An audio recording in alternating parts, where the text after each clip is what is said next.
Article, babycenter.com. Title, Gasp? This is how the Jolie Pitts reportedly school their children. Angelina Jolie and Brad Pitt, how do they school their children? The article reads, it's hard to not occasionally wonder what it's like living like Angelina Jolie, Brad Pitt, or one of their 6 gorgeous children. 3 former Jolie Pitt nannies have reportedly spilled the beans about the inner workings of this world-famous family, and according to them, school looks a whole lot different than you and I are used to. You know, the average peasants. One of the nannies says, Brad and Angie, quote, Brad and Angie are very unconventional parents, to say the least, one nanny said. It's like they're living in a hippie commune most of the time. Because Angie doesn't believe in rules. She thinks it's important for their children to have freedom of expression, but that doesn't always work out well. Freedom of expression, that sounds like the exact opposite of what the average mainstream school allows. You know, with those uniforms that stifle any sense of diversity and individuality. Sit still, shut up, you know, the usual. Quote, the nanny continues, she lets the kids learn what they want and ignore the stuff that doesn't interest them. Well, isn't that just a cardinal sin of the mainstream educational system? Because in order to justify the average math teacher's job and salary, you have to force kids to learn things. Otherwise, kids would not voluntarily show up to math class, and the teacher would be out of a job. She continues, and they don't take tests or do homework. Let's face it, none of those kids will ever be going after low-level jobs, so it's not like they need a formal education the way other kids would. And isn't that the point, isn't it? Because at the core of most parents' decisions to send their kids to a public school is fear. It's fear that they may not properly equip their own children with the skills necessary to become independent when they grow up and enter the job market. So really think for a moment. When the average parent takes their kids to school, we can almost all unanimously agree that it's a fear decision.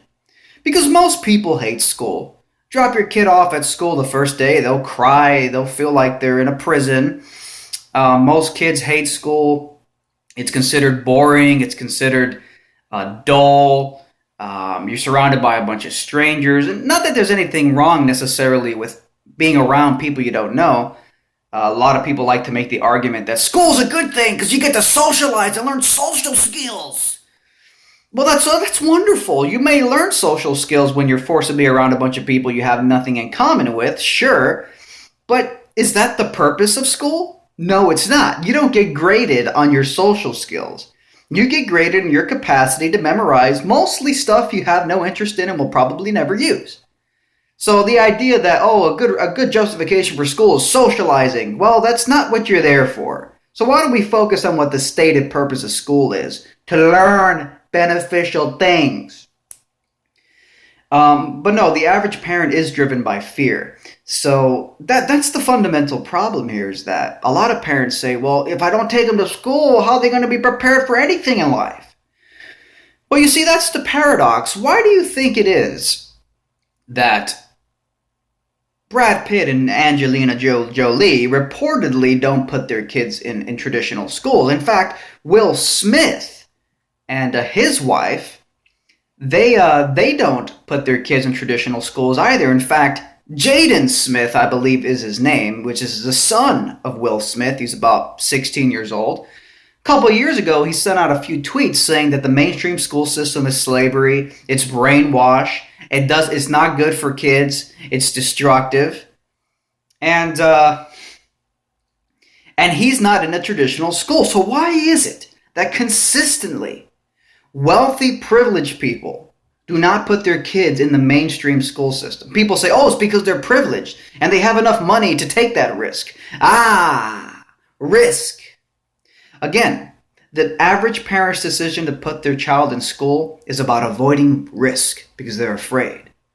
But you see, here's the paradox. Whereas the school system claims to be about preparing you for the working world to be successful, school simultaneously discourages kids to take risks.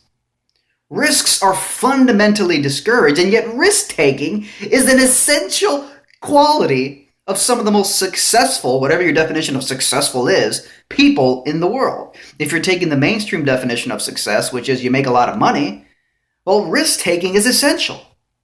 And risk-taking manifests in different things. If you're an actor, risk-taking means the risk of getting in front of a bunch of strangers and expressing your acting potentials with the possibility of maybe making a complete fool of yourself, facing public scrutiny, the embarrassment, etc. That's a risk. If you're starting a new business idea, that's fundamentally a risk. In fact, I would say that a good number of students who are in college are only in college because they're afraid of the risk of trying to start their own business. So the average mainstream college student, not all of them, but a lot of them are in college because stepping into the real world, notice how they call it the real world, after you leave school and you enter the real world, you have to take risks to execute yourself and pursue your desires and your ambitions. The more risk you take a lot of times, the better it results. Now, it can't just be blind fucking risk like, oh, I'm going to fucking invest $100,000 in a business and then it fails. That's not smart. Then again, the average college student is investing $100,000 in their college degree, and well, just turn on the news and you see how that's turning out.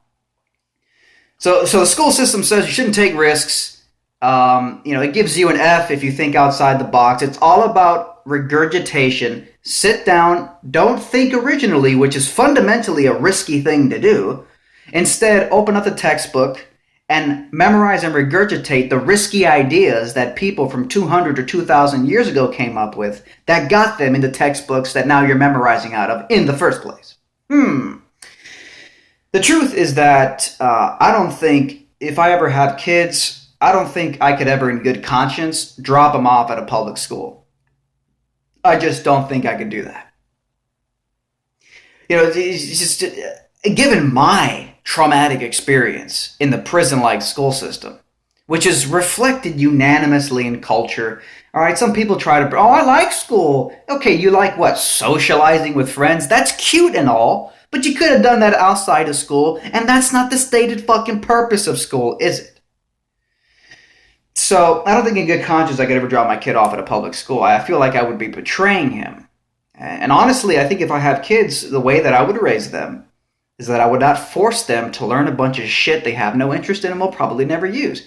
When you grow up and you leave the school system and you go to get a job, more often than not, you're going to try to get a job in something you like, okay? You're not going to try to get a job in doing something you hate. Then again, a lot of people do get jobs doing something they hate, and they're just there for the green pieces of paper called money. And, maybe it's symptomatic. Maybe when you're trained to do shit you hate your whole fucking life because your parents force you to go to school to do things you don't like in your classroom, maybe that just kind of perpetuates once you leave school. You just keep living this life of imposed slavery. And it's really about a paradigm shift. And it's a deeper realization that in life, you don't have to do what you don't want to fucking do. Okay? Now, yes, sometimes you may have to work a job you don't like, but I've found that as long as you have a greater purpose and you defer gratification so that you can actualize a greater vision at a later point in your life, even if you have to work shitty jobs along the way, as long as you have that grand vision that you're working towards, the shitty jobs along the way are worth it. For example, I was working for the ride-sharing company Lyft a couple months ago. I moved into an efficiency. I needed extra money to pay the bills. Lyft, although not my ideal job, I was content with it because I had a greater purpose. I had greater ambitions that I'm moving towards. And too often people cut off the fucking ambition and say, fuck it. I'm just going to work this repetitive, boring job. As long as I get green pieces of paper, can buy a gigantic 90-inch high-definition television and 3D fucking glasses, and I can just immerse myself in escapism, living life vicariously through sitcoms and movies and video games, then fuck it, I'll work this boring ass goddamn job. So the fact that Angelina Jolie and Brad Pitt have a very alternative and bold and risky type of child rearing, to me, is not necessarily indicative of privilege and that, oh, only rich people can do this. Because there is a woman, her name is Dana Martin. I mean, I don't know her net worth, but I don't think she's Angelina Jolie and Brad Pitt wealthy. And she unschooled her kids. She didn't force any of her kids to go to school. She didn't force them to learn anything they didn't want to learn. And their oldest son, who maybe is about 16 or 17 now, more or less, he's doing what he loves to do. He's like a blacksmith or something like that. He likes to weld iron, and he builds all kinds of cool medieval things, but he could apply those skills to make modern things. So, you know, it's kind of that old cliche, do what you love. And I don't want this video to rant on too long, but guys, I do have a book coming out. It's called Success Without School, Think Outside the Classroom. And let me make sure it's in the shot there. And yeah, the free preview, you guys can actually listen to a 22-minute free preview of the first chapter of the book. Just go click the link in the description below. You'll be taken to my website, and you'll be able to listen to a 22-minute preview of the first chapter, just completely free. I think you'll love it. I think it's such a passion-driven thing that I wrote. You'll enjoy it, and you can also pre-order my book. It'll be coming out soon. Success Without School, Think Outside the Classroom. Thanks, guys. Thanks for watching.